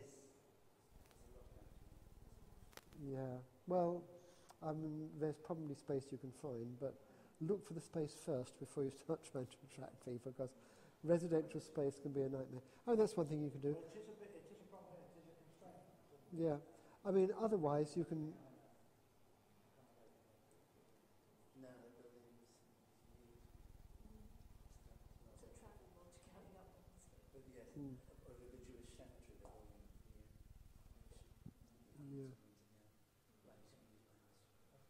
Yeah. Well, I mean, that's something worth exploring. August is pretty much out. You certainly won't get continental students if they go to the beach in August. That's that. We found a lot liked to, or the parents wanted to get rid of them in July, so they'd send them to London for July. Then they go to the beach in August, and then they come in September. And we used to do a 2-week pre-session, like 7th to the 21st of September or something like that. And that was very popular. Just come and find out where you are before the teaching starts. A lot of people came on that. You can link it to your entry requirements. Something else we found with IELTS 6 or IELTS 6.5, when you break the grades down, the one thing that they're usually defective on is writing. And that's the one where they have the real troubles come Christmas when they have to do their assignments. And we found that quite often it was the speaking and listening which had gotten the 6.5, and it hid a lower grade in writing. So we did sort of 2-week intensive essay writing programs. You can't teach people to write, but you can get them to do it damn sight better in that time. They had to have the university entry requirement in IELTS before they came on the course, because there's a contractual dodginess. Quite a lot of places do this. They say, well, come on a 3-month program, and if you pass, we'll take you on to the degree. The moral pressure, the moral pressure for you not to fail them is enormous. And then what do you do with the ones who quite clearly aren't good enough? Yeah, and then they fail at the end of the year, and everyone's terribly embarrassed. I mean, you know, we would have been happy to have had everyone who came, but we always took the view that the students, they had to be able to cope with the course. Right. Yeah. Okay. And the writing's got to be there as well. Right. Okay. But then it's a confidence booster. So you might find that a 4-week and a 2-week works. You see, we only went over to 8 weeks when 2 of the departments started asking it, because they were getting a lot of students from the Far East who, regardless of their IELTS score, actually weren't performing. They didn't speak the kind of English that we did.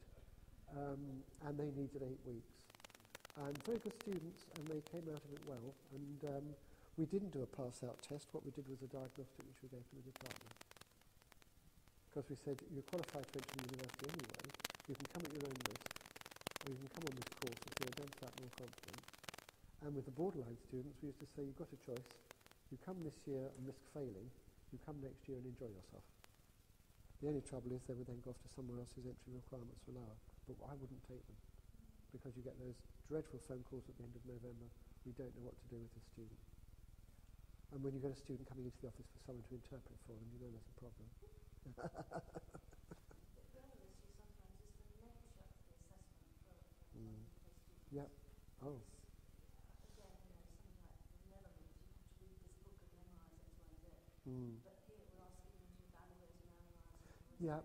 Well, a bit of orientation, that's where the 2-week would come in again. I thought you were going to say the kind of examples. We had one in the business school which is all about importing foreign wines. And it was using words like hock and burgundy. Well, one poor Chinese student looked up a hock and it was part of a horse. So he thought they were importing meat. I kid you not, you see. So, makes sense. Wine importing, good business case, isn't it? But they'd given no context to this poor kid. Didn't have any idea. Looked up every single word like a good Chinese student. Hock, part of a horse. Butchers. Off in a completely opposite direction, you see. We had an assessment on the last year about charities and untitled students having a concept of charity. No, of course not. No. Well, it's good. Well, then again, I mean, it's a question of then sort of setting up the scenario. But there are lots of things. Yes, we used to do, actually, one of our tutors was very keen on this. Under her British Life and Institutions, used to do a section on charities, fun runs, what's a charity shop. You know, why do people leave things in a big bag outside their front door? Because, as you say, in a lot of cultures, they've got no idea what it's about. When the first hour this morning, I was interviewed over the phone about Islamic finance by Chinese American doctoral students from the university. That's fine, near enough to keep us going for an hour. But there was one point that kept coming back to me, and asking for my opinion on it. And I said, "You're asking me my opinion on a question which doesn't exist in Islamic culture, which is you keep asking about the ethical basis and talking about is this more ethical." I said the Islamic view is that business is governed by the same ethical rules as the whole of the rest of your life. So you can't ever say, "Oh yeah, I ripped him off, but that's business." Yeah. So, why would you do business if you're a Muslim with someone you wouldn't Lend your camel to. trust, Yeah. you Yeah. wouldn't be Yeah. in a relationship Yeah. with? And he kept asking me again and Yeah. again and again. Yeah. Yeah. And I realised he was asking me, at what point can you afford to be ethical? Which is a very Western way of putting it. Yes. Can you have regulation? Can you have Yeah. Yeah. CSR? Yeah. And how is that controlled externally? Yeah. I said, no, we've got to start with a different place, because the way they think about it is it's controlled internally. And that means that the control is actually very, very strong indeed. But they may well mean that you're never, the point of asking can you do business, because you're with people you don't trust. So no, you're not going to do business. So this is where the country and culture element comes in the other direction, because I found this with China. There are just so many things that I don't know. I don't understand. Well, it's the Donald Rumsfeld. I mean, I don't know what it is that I don't understand, because it is so totally and utterly alien to my way of thinking. But I had But I had a very nice Chinese interpreter who kept on chuckling, saying, "Well, look, allow me to explain this before I interpret it," because I didn't know where the hell it was coming from. No, but he was so good because he could see what I could not understand, and equally he could see what things that I was saying that the Chinese side would have no concept. He'd say, "Well, I'm sorry, I just got to explain that," and then he would explain it, and they would nod and say, "Oh, these strange English people," you know.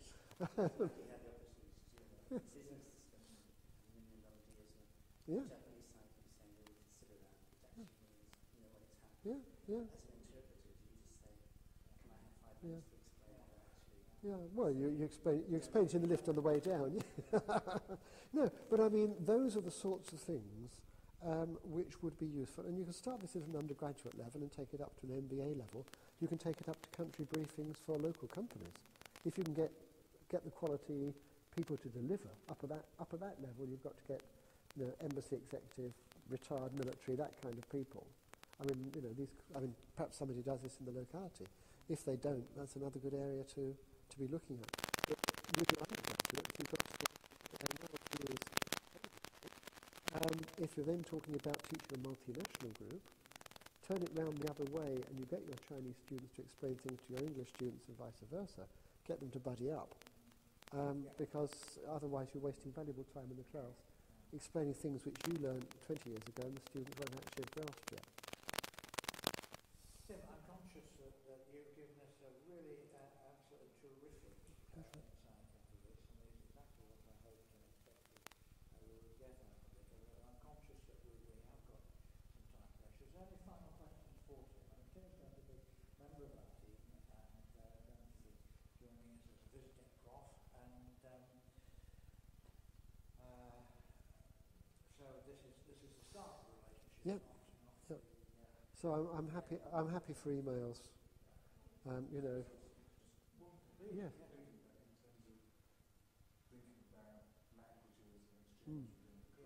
Yes.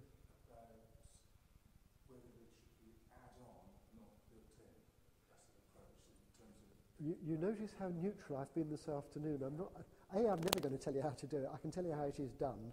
Then you come back and tell me what colour you want, and I'll tell you then how to paint it. There are pros and cons in all of this. There are pitfalls in absolutely all of it. Something which has worked in one place extremely well, I've seen fail somewhere else, and that's just in London, let alone in different parts of the world. different institutions, I mean, at City, we have the university-wide programme, and this I set up in 1990 as part of the single market. Any staff, any students, just sign up all free, and it was paid for up slicing with the other departments. And that was very big for marketing purposes, because it showed that we were internationally thinking. Even if the students didn't actually come to school, every sixth form conference, every overseas conference, they asked about the language programme. And then the buggers didn't turn up, which was one of those things. But it was an important part, as also with your preparation and your welcome programme for your international students. It's always the mothers who ask about it, not the students. And as we did, the language programme for journalists. So this is what I call the compulsory. Okay. In the case of the journalists, they had to do it in year 1. If they did it in year 2, they had to pass it as part of their degree. They could fail a degree in journalism by not learning French, which caused the engineers enormous trouble. They said, no, we can't have that. If you're a good engineer, you are a good engineer. So then we ran a parallel track, whereby they got separate certification. These were the same classes. Chaos at examination boards that went on for weeks. But the engineers would get their degree in engineering and a certificate to say they'd done level 3 French, you see. Whereas the second-year journalism student had a degree whose transcript included 2 years of French.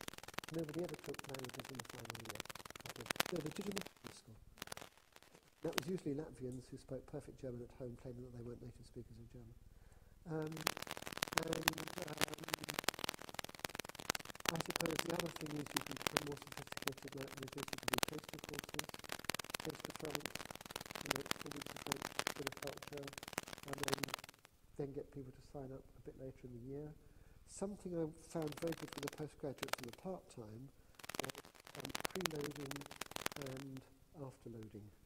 So if you do typically 40 hours of tuition on an undergraduate programme in 2 terms, you would do 40 hours in 2 weeks before the year starts. Or we would say, now you've finished your examinations, you're working on your assignment, you're doing your dissertation of 10, 15, 20,000 words. That's very solitary, you're sitting at home doing this, you've got nothing else to do, come in and do 4 afternoons a week of whatever it is. So you do your 40 hours over the 40 hours before you hand in your dissertation. You see, it goes back to my asymmetric business. If you put it on at a time when students can do it, then they'll come. We had a silly thing way back when we couldn't understand why the students weren't coming to Thursday classes, and it clashed with dinner at the Hall of Residence. Dinner was half an hour early on a Thursday for whatever reason, so they had to leave at 5:30, so they weren't going to sign up for a 2-hour class at 4. And it was about 2 years before we found this out. But that always was the moral, and this is also the thing about, do you have a language? What? I would look more in terms of a resources centre, because the equipment which you need now is the same that you can use for everything else. In fact, one of the things we looked at City was remedial maths and remedial language, and English language. So you had a maths tutor, you had an English language tutor, and a foreign language tutor working in the same area, because it was all on screen anyway. And of course, that's the other thing. The maximum time for usage of computers at the university is 2 a.m. God knows how, but that is the heaviest point of access onto our computers. 2 o'clock in the morning. Yeah, absolutely insomniacs. Well, before we had access all over the place, there would be a queue. It was a thing for the local police. There was a queue of 20 or 30 kids waiting to get into the computer unit, which had a separate door key. And they had to wait till the screen became free. This is when they were finishing assignments. So at 2 o'clock in the morning, students standing up in the queue, and the police were worried about their safety.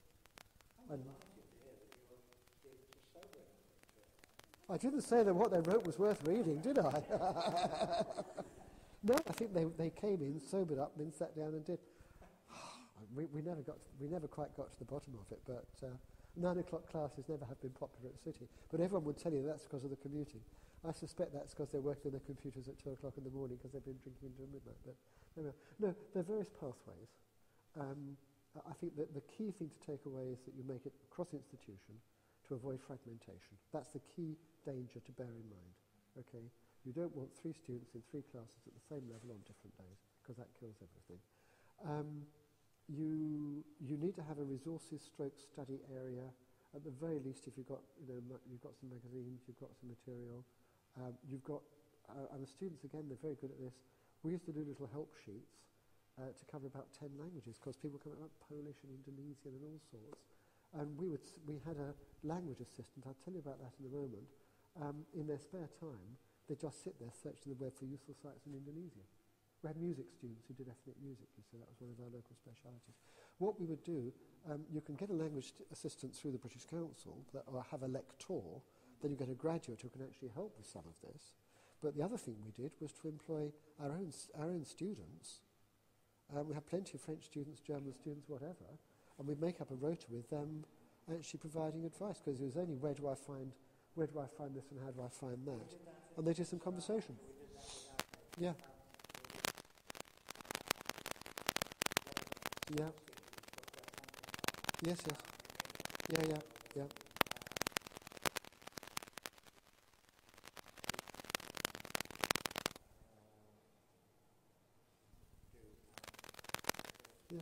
Well, you see, the other thing we did was the buddy system, whereby the foreign students would offer an hour's practice in French in return for an hour's practice in English.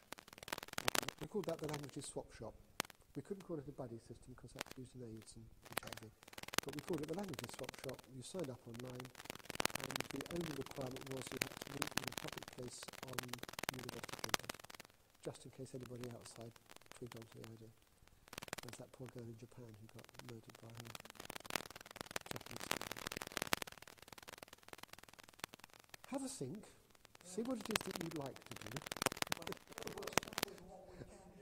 Yeah, because the academic year has started as well. And we have some of this, but I'm not quite sure I know what resource we have got Yeah. for our system and what, Yes. what we could build on. I suspect it's probably more than we think. Well, you've got various things going on. I mean, I've picked up leaflets just downstairs. I mean, you've got your extra English classes and you've got bits and pieces. I mean, you've got a structure which you can then build on. It does come down to, you've got to have someone to run it, because otherwise it goes by default. You've got to have someone who's got a name and an email address and a telephone at given times, or X will be in the languages, or will be in the resources centre to help with languages on Tuesdays at 4 and Thursdays at 6. We used to do this for the foreign students. They did not wish to, it was humiliating to go to a remedial class in English, because that indicated that they thought their English wasn't good.